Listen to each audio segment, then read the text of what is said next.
கழகத்தின் முப்பெரும் விழாவை முன்னிட்டு நடைபெறக்கூடிய நலத்திட்ட வழங்கக்கூடிய இந்த நிகழ்ச்சியிலே, இந்த பொதுக்கூட்டத்திலே கலந்து கொள்வதிலே மற்றற்ற மகிழ்ச்சியும் பெருமையும் அடைகிறேன்.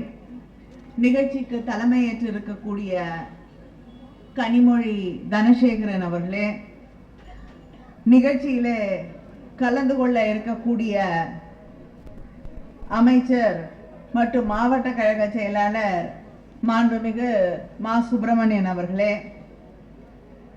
தலைமை செயற்குழு உறுப்பினர் தனசேகரன் அவர்களே, சட்டமன்ற உறுப்பினர் பிரபாகர் ராஜா அவர்களே, நிகழ்ச்சியிலே கலந்து கொண்டிருக்கக்கூடிய ரத்னா லோகேஷ் அவர்களே, மருத்துவர் யாழினி அவர்களே, பா வளர்மதி அவர்களே, பகுதியின் செயலாளர்கள் சதீஷ் கண்ணன் அவர்களே, ஜம்பு முருகேசன் அவர்களே, மாவட்ட பிரதிநிதி முத்து மாரியப்பன் அவர்களே, நன்றி உரை வழங்க இருக்கக்கூடிய பட்டம்மாள் அவர்களே, லதா அவர்களே, சுகந்தி அவர்களே, சரோஜா அவர்களே, முன்னிலை வகித்துக் கொண்டிருக்கக்கூடிய திரு கண்ணன் பகுதி செயலாளர் கண்ணன் அவர்களே, ராஜா அவர்களே, துரைராஜ் அவர்களே, முருகேசன் அவர்களே, தங்கராஜன் அவர்களே, செந்தில்குமார் அவர்களே, ஜாஸ்மின் லில்லி அவர்களே, பூங்குழலி அவர்களே, விஜயலட்சுமி அவர்களே, மேகலா அவர்களே, பா விஜயலட்சுமி அவர்களே, இந்த நிகழ்ச்சியிலே கலந்து கொண்டிருக்கக்கூடிய திராவிட முன்னேற்ற கழகத்தின் மூத்த முன்னோடிகளே, முன்னணி செயல் வீரர்களே, சகோதரர்களே, சகோதரிகளே, நம்முடைய அன்பு தலைவர் கலைஞர் அவர்களின் அன்பு உடன்பிறப்புகளே, உங்கள் அத்தனை பேருக்கும் என்னுடைய வணக்கத்தை, நன்றியை நான் தெரிவித்துக் கொள்கிறேன். எத்தனையோ இயக்கங்கள் இந்த நாட்டிலே இருக்கிறது. ஆனால் எந்த காலகட்டத்திலும் தன் கொள்கை படிப்பை விட்டு கொடுக்காத ஒரு இயக்கம் இருக்கிறது என்றால் தலை நிமிர்ந்து சொல்லலாம், அது திராவிட முன்னேற்ற கழகம் என்ற அந்த பெருமையோடு நாம் சொல்ல முடியும். அது எந்த காலகட்டமாக இருந்தாலும், எத்தனை அச்சுறுத்தல்களாக இருந்தாலும், சிறைவாசமாக இருந்தாலும், அத்தனையும் எதிர்கொண்டு கொள்கைக்காக ஒரு இயக்கம் இன்று வரை இயங்கிக் கொண்டிருக்கிறது.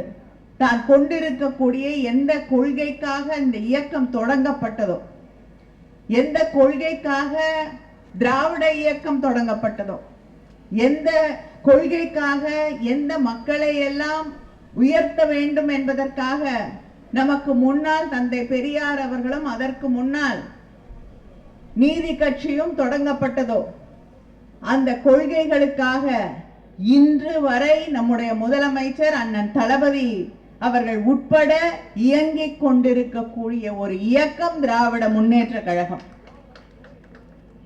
நமக்கெல்லாம் இந்த மேடையிலே இருக்கக்கூடியவர்கள் எல்லாம் பெருமையோடு குறிப்பிட்டு சொன்னார்கள். நம்முடைய முதலமைச்சர் அண்ணன் தளபதி அவர்கள் தமிழர்களுடைய பெருமையை இந்த தரணி எங்கும் எடுத்து உரைக்க கூடிய ஒரு தலைவராக, கீழடியிலே இருக்கக்கூடிய பெருமைகளை எல்லாம் இந்த நாடு முழுவதும் உணர்ந்து கொள்ளக்கூடிய வகையிலே உரக்க எடுத்து சொல்லக்கூடிய, அதற்காக போராடக்கூடிய ஒரு முதலமைச்சராக நம்முடைய அண்ணன் தளபதி அவர்கள் செயல்பட்டு கொண்டிருக்கிறார்கள். அதே நேரத்திலே இனிமேல் வரலாறு, உலகத்தின் மானுடத்தின் வரலாற்றை தமிழ்நாட்டிலிருந்துதான் எழுத வேண்டும். ஏனென்றால் இரும்பு காலம் தொடங்கியது தமிழ் மண்ணில் என்று வெறும் வாய் வார்த்தையாக இல்லை, அறிவியல் பூர்வமாக அதை அறிவித்த முதலமைச்சர் நம்முடைய அண்ணன் தளபதி அவர்கள். இப்படிப்பட்ட பெருமைகளை எல்லாம் கொண்டிருக்கக்கூடிய ஆட்சி திராவிட முன்னேற்ற கழக ஆட்சி. அதே முதலமைச்சர் தான் இன்று ஆக்ஸ்போர்ட் பல்கலைக்கழகத்திலே சென்று நம்முடைய தந்தை பெரியாரை பற்றி, இந்த தமிழ் மண்ணின் சுயமரியாதை கொள்கைகளை பற்றி அங்கே எடுத்து உரைத்து தந்தை பெரியாரின் படத்தை இந்த உலகம் அறியக்கூடிய வகையிலே, அவருடைய பெருமைகளை எல்லாம் இந்த உலகம் புரிந்து கொள்ளக்கூடிய வகையிலே அவருடைய படத்தை திறந்து வைத்து உலகிலே இருக்கக்கூடிய பல்வேறு அறிஞர்கள் எழுதியிருக்கக்கூடிய பெரியாரை பற்றிய ஒரு புத்தகத்தை வெளியிட்டு தமிழ் மண்ணிலே இல்லை, ஆக்ஸ்போர்ட் பல்கலைக்கழகத்திலே இங்கிலாந்துல கொண்டு போய் இந்த பெருமைகளை எல்லாம் சேர்த்திருக்கக்கூடிய ஒரு தலைவர் இருக்கிறார் என்றால் அது நம்முடைய முதலமைச்சர் அண்ணன் தளபதி அவர்கள். அதே நேரத்தில் இப்ப சில பேர் திடீர்னு 4 வருஷமா எங்க போனாங்கன்னு தெரியல, லீவ் போட்டு போயிட்டாங்க. இப்ப திடீர்னு தேர்தல் வந்த உடனே அதிமுக இருக்கக்கூடியவர்களுக்கு பல பிரச்சனைகள் இருக்கிறது. கட்சிக்குள்ள இருக்கக்கூடிய பிரச்சனையை சரி செய்யறதா, யாரா திடீர்னு தொலைக்காட்சியை போட்டான்னா அந்த முதலமைச்சர், முன்னாள் முதலமைச்சராக இருந்த எடப்பாடி அவர்களுக்கு எப்பொழுதுமே டிவியை பார்த்துதான் என்னவா இருந்தாலும் தெரிஞ்சுக்குவார். அவர் ஆட்சி நடத்தும் போது கூட துப்பாக்கி சூடு நடைபெற்றால் எனக்கு தெரியாது, தொலைக்காட்சியிலே பார்த்தேன் என்று சொன்ன பெருமை மிக்க ஒரு முதலமைச்சராக அவர் இருந்திருக்கிறார். அதனால தொலைக்காட்சியில திடீர்னு அவங்க பேட்டி கொடுக்கறாங்க, யாரு என்ன எந்த பக்கம் இழுக்கிறாங்க, எங்க வெளியில வராங்க, எங்க பிரச்சனை பண்றாங்கன்னு தெரியல. இருந்தாலும் தமிழ்நாட்டை சுற்றி சுற்றி வந்து முதலமைச்சர் அவர்கள் வெளிநாடுகளுக்கு சென்று முதலீடுகளை கொண்டு வருகிறார், எவ்வளவு முதலீடுகளை கொண்டு வந்திருக்கிறார்னு ஒரு அறிக்கை வெளியிட வேண்டும் என்று சொல்கிறார். இங்கே யாழினி பேசும் பொழுது எடுத்து சொன்னார்கள், நாங்களே எங்க தூத்துக்குடி மாவட்டமே முதலமைச்சர் அவர்கள் கொண்டு வந்திருக்கக்கூடிய முதலீடுகளுக்கு சாட்சி. ஏன்னா ஒரே ஆண்டுல கரெக்டா சொல்லணும் 18 மாசம் முதலமைச்சர் அவர்கள் வந்து அடிக்கல் நாட்டி 18 மாதங்களிலே அந்த வின்பாஸ்ட் என்ற கார் நிறுவனம் 18 மாதங்கள்ல முதல் வண்டியை ரோல் அவுட் செய்கிறார்கள். வண்டி தயாரிக்கப்பட்டு அதுவும் முதலமைச்சருக்கு சந்தேகம், இவங்க எல்லாம் சொல்றாங்க தமிழ்நாட்டில் இருக்கக்கூடிய இளைஞர்களுக்கு இளம் பெண்களுக்கு வேலை கொடுத்திருக்கோன்னு. ஆனா அதை தானே உறுதி செய்து கொள்ள வேண்டும் என்று அங்கே வந்து அந்த கார் கம்பெனியில ஃபர்ஸ்ட் கார் வெளியில வரும்பொழுது அந்த நிகழ்வுக்கு வந்த முதலமைச்சர் ஒவ்வொரு இளைஞனிடமும் அங்கே வேலை செய்யக்கூடிய இளம் பெண்ணையும் பார்த்து, நீ எந்த ஊர்ல இருந்து வந்த, எங்க படிச்ச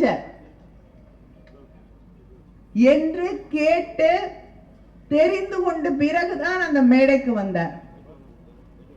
ஏனென்றால் நம்ம ஊர் பிள்ளைங்களுக்கு வேலை கிடைக்கணும், முதலீடுகள் கொண்டு வரலாம், வேலை வாய்ப்புகளை உருவாக்கலாம். ஆனா அந்த வேலை வாய்ப்புகள் நம்ம வீட்டு பிள்ளைங்களுக்கு கிடைக்க வேண்டும் என்பதுதான் திராவிட இயக்கத்தின் அடி நாதம். அதை செயல்படுத்த வேண்டும் என்பதற்காகத்தான் நான் முதல்வன் என்ற அந்த திட்டத்தை கொண்டு வருகிறார். அது உண்மையிலேயே செயல்படுகிறதா என்று கேட்டு அறிந்து கொள்ளக்கூடிய ஒரு அன்பு நிறைந்த உள்ளத்தை வைத்திருக்கக்கூடிய முதலமைச்சர் தான் நம்முடைய அண்ணன் தளபதி அவர்கள். அது திராவிட இயக்கம் அவருக்கு கற்றுத்தந்திருக்கக்கூடிய பாடம். தலைவர் கலைஞர் அவர்கள் அவருக்கு சொல்லி தந்திருக்கக்கூடிய பாடம். பேரறிஞர் அண்ணா வழியிலே வந்திருக்கக்கூடிய முதலமைச்சர் என்பதால் அவர் அந்த உணர்வோடு இங்கே ஆட்சி செய்து கொண்டிருக்கிறார். தந்தை பெரியாரின் வழியிலே வந்திருக்கக்கூடிய ஒரு மாணவன் என்பதால் அவருக்கு இங்கே இருக்கக்கூடிய இத்தனை சகோதரிகள், உங்களுக்கு மகளிர் உரிமை தொகை ஒன்றை சகோதரிகள் புரிந்து கொள்ள வேண்டும், உதவி தொகையாக அண்ணன் தளபதி உங்களுக்கு வழங்கவில்லை, உரிமை தொகை. இங்கே பேசிய நம்முடைய அண்ணன் தனசேகர் அவர்கள் பேசும் பொழுது கூட குறிப்பிட்டு சொன்னார், நாங்க குடும்பத்துக்கு தான் பொருட்களை நலத்திட்டங்களை வழங்கினோம், ஆனால் ஆண்களுக்கு வேலை இருப்பதால் பெண்கள் வந்திருக்கிறார்கள் என்று. ஆண்களை விட உண்மையிலேயே அதிக வேலை இருப்பது பெண்களுக்கு தான், இல்லையா?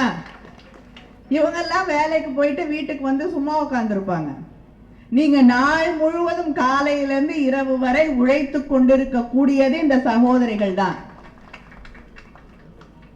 அந்த சகோதரிகளுக்கு அவர்களுக்கு ஒரு உரிமை தொகை, அவர்களுடைய உழைப்பை அங்கீகரிக்கக்கூடிய பாராட்டக்கூடிய ஒரு தொகை வழங்கப்பட வேண்டும் என்பதற்காகத்தான் அந்த மகளிர் உரிமை தொகை வழங்கப்படுகிறது. அதை தாண்டி இங்க இருக்கக்கூடிய அடுத்த தலைமுறையை சேர்ந்த பெண்கள், தலைவர் கலைஞர் அவர்கள் ஒரு திட்டத்தை கொண்டு வந்தார்கள். ஒரு பெண் வீட்டுல பிறந்தா அது கல்யாணம் பண்ணி வைக்கணுங்கிறது தான் எல்லாருடைய கனவு. அந்த பிள்ளைகள் பள்ளி படிப்பையாவது முடிக்க வேண்டும் என்று திருமண உதவி தொகையை கொண்டு வந்தது நம்முடைய தலைவர் கலைஞர் அவர்கள். இப்ப எல்லா தமிழ்நாட்டில் எல்லா பிள்ளைகளும் பள்ளி படிப்பை முடிக்கக்கூடிய அளவுக்கு வந்து விட்டார்கள். அடுத்து வரக்கூடிய தலைமுறை கல்லூரியிலே படிக்கக்கூடிய பெண்களாக, சொந்த காலில் நிற்கக்கூடிய பெண்களாக, சாதனைகள் செய்யக்கூடிய பெண்களாக வர வேண்டும் என்பதற்காகத்தான் முதல்ல ஆண்களுக்கு தரவில்லை, கல்லூரிக்கு போகக்கூடிய மாணவர்களுக்கு நம்முடைய முதலமைச்சர் அண்ணன் தளபதி அவர்கள் அந்த திட்டத்தை கொண்டு வரவில்லை.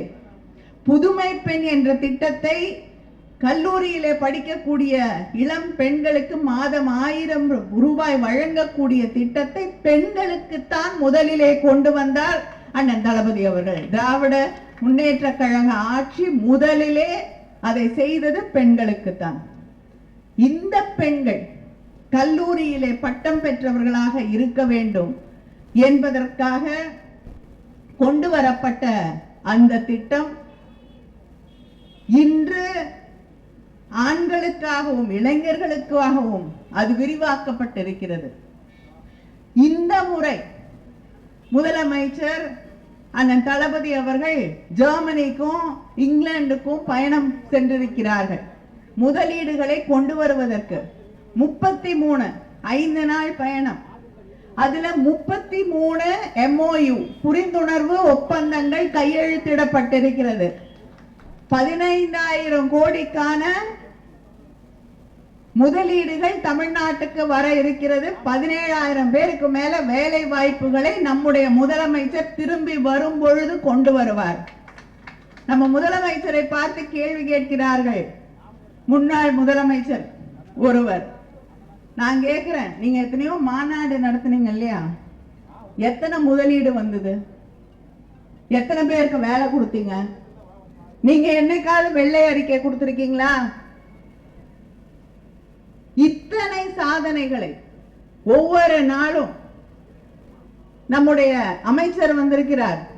சுகாதாரத்துறையிலே அவர்கள் செய்து கொண்டிருக்கக்கூடிய சாதனைகளை பட்டியலிட்டு காட்டுவார். வேற எந்த நாட்டிலையும் கிடையாது. மக்களை தேடி மருத்துவம், வீட்டுக்கு போய் மருத்துவ வசதிகளை, வெளிநாடுகள்ல மாத கணக்குல ஒரு அப்பாயின்மெண்ட் காத்திருக்கணும். இங்கே அந்த நிலை இல்லை. வீடு தேடி வந்து மருத்துவ சேவைகளை செய்யக்கூடிய ஒரு ஆட்சி நடைபெறக்கூடிய மாநிலம் இருக்கிறது என்றால் அது தமிழ்நாடு. அதுக்காக தான் அவர்களுக்கு பல உலக நாடுகள் அதை அங்கீகரித்து பரிசுகள் தந்து கொண்டிருக்கக்கூடிய ஒரு நிலையிலே இருக்கக்கூடிய ஆட்சி இந்த ஆட்சி. ஆனால் இந்த திட்டங்களை எல்லாம் கொண்டு வர வேண்டும், இந்த திட்டங்களை எல்லாம் செயல்படுத்த வேண்டும். ஒரு புறம் தமிழ்நாட்டுக்கு எந்த நிதியையும் தரக்கூடாது என்ற எண்ணத்திலேயே இருக்கக்கூடிய ஒன்றிய அரசாங்கம் பிஜேபி, பட்ஜெட் நமக்கு நம்ம பிள்ளைங்களுக்கு படிக்கிறதுக்கு தர வேண்டிய நிதியை கிட்டத்தட்ட 5000 கோடியை வைத்துக்கொண்டு நீ ஹிந்தி படி இல்லைன்னா காசு கொடுக்க மாட்டேன்னு வச்சிட்டு இருக்கக்கூடிய ஒன்றிய அரசோடு நாம் தினம் தினம் போராடி கொண்டிருக்கிறோம். நமக்கு வர வேண்டிய நிதி வழங்கப்படுவதில்லை. ஆனால் இருந்தாலும் தமிழ்நாட்டை அத்தனை வகைகளிலும் ஒரு முன்னணி மாநிலமாக நம்முடைய முதலமைச்சர் அண்ணன் தளபதி அவர்கள் நடத்தி கொண்டிருக்கிறார்கள். ஒவ்வொரு நாளும் சாதனைகளை செய்து கொண்டிருக்கிறார்கள் என்றால் அவர் தலைவர் கலைஞர் அவர்களிடம் கற்ற பாடம். அமைச்சரவையிலே அவர் இருந்த பொழுது கற்ற பாடம், இங்கே மேயராக இருந்த பொழுது பயின்ற பயிற்சி, அவரே பல முறை சொல்லுவார், நான் மேயராக பொறுப்பேற்றுக் கொண்ட போது தலைவர் கலைஞர் அவர்கள் எனக்கு சொல்லி தந்தார்கள், உனக்கு பதவி வழங்கப்படவில்லை, பொறுப்பு வழங்கப்பட்டிருக்கிறது என்று. அந்த பொறுப்பை அவர் உணர்ந்ததால் இவ்வளவு சாதனைகளை செய்து கொண்டிருக்கிறார்கள். அதனால் இங்கே இருக்கக்கூடிய சகோதரிகளுக்கு சொல்லிக்கொள்ள விரும்புகிறேன், யார் பொறுப்பை உணர்ந்திருக்கிறார்களோ, யார் ஆட்சியை ஒரு நல்லாட்சியாக நடத்தக்கூடிய பாடத்தை படித்துவிட்டு வந்திருக்கிறார்களோ, அவர்கள் மட்டும்தான் தமிழ்நாட்டை நல்லாட்சி வழியிலே கொண்டு செல்ல முடியும். திடீர்னு வந்து நான் இதை செய்வேன் அதை செய்வேன்னு, எதை செய்வேன்னு சொல்லவே தெரியாத சில பேரை நம்பி நாம் தவறான பாதையிலே சென்றுவிட மாட்டோம். ஏன்னா தமிழ்நாட்டில் இருக்கக்கூடிய பெண்கள் புத்திசாலிகள். வேற எந்த மாநிலத்தை காட்டிலும் இங்கே இருக்கக்கூடிய பெண்கள் அதிகமாக படித்தவர்கள். உழைக்கக்கூடிய மகளிர் அதிகமாக இருக்கக்கூடிய மாநிலம் தமிழ்நாடு என்ற பெருமையை பெற்றிருக்கக்கூடிய 42% தமிழ்நாட்டில் இருக்கக்கூடிய பெண்கள் உழைக்கக்கூடிய மகளிர். அதனால அரசியல் பற்றிய அறிவு, அதே நேரத்திலே தன் எதிர்காலம் பற்றிய அக்கறை, தன் பிள்ளைகளின் எதிர்காலம் பற்றிய ஒரு நம்பிக்கை, இது அத்தனையும் ஒருங்கே பெற்றிருக்கக்கூடிய சகோதரிகள் வரக்கூடிய தேர்தலிலே நிச்சயமாக உங்களுக்காக உழைக்கக்கூடிய, உங்களின் எதிர்காலத்தை பற்றி கவலைப்படக்கூடிய நம்முடைய அண்ணன் தளபதி அவர்களை மறுபடியும் ஆட்சி பொறுப்பிலே ஏற்றி பார்ப்பீர்கள் என்ற நம்பிக்கை எனக்கு இருக்கிறது. நன்றி, வணக்கம்.